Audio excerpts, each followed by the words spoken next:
Toutes les habitations sont désertes, les écoles et les magasins abandonnés témoignent de la vie du quartier avant la guerre.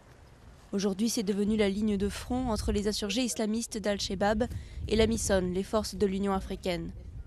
Les habitants sont partis vivre dans des maisons de fortune dans un quartier sûr de Mogadiscio. Peu d'infrastructures ici. Un nouvel hôpital a ouvert, mais il soigne avant tout des soldats. Ce médecin pense que ça va changer. D'ici quelques mois, nous allons ouvrir l'hôpital au public. Jusqu'à maintenant, c'était juste pour les soldats.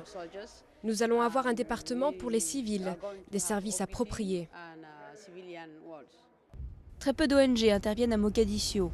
La semaine dernière, Médecins sans frontières a dû quitter en urgence l'un des 2 hôpitaux qu'ils occupent à cause d'attaques répétées à la grenade. De quoi inquiéter le ministre de la Santé. À cause du manque de matériel médical, à cause du manque de soins, ils vont mourir. Les gens vont mourir. Il y a des maladies, ils ne vont pas attendre que la situation s'améliore. Quand quelqu'un tombe malade, le seul moyen de se faire soigner gratuitement est d'aller dans l'un des hôpitaux de la MISON. Cette femme s'est blessée en cuisinant. Dans le service pour les civils, cet enfant souffre de douleurs à l'estomac. Mais c'est dangereux de venir ici.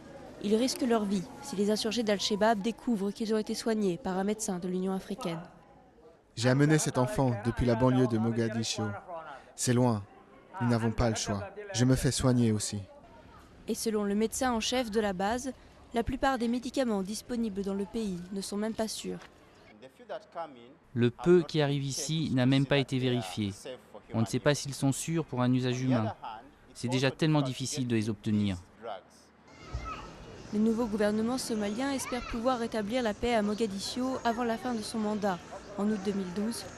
Mais ce sera peut-être trop tard pour tous les habitants qui attendent des soins.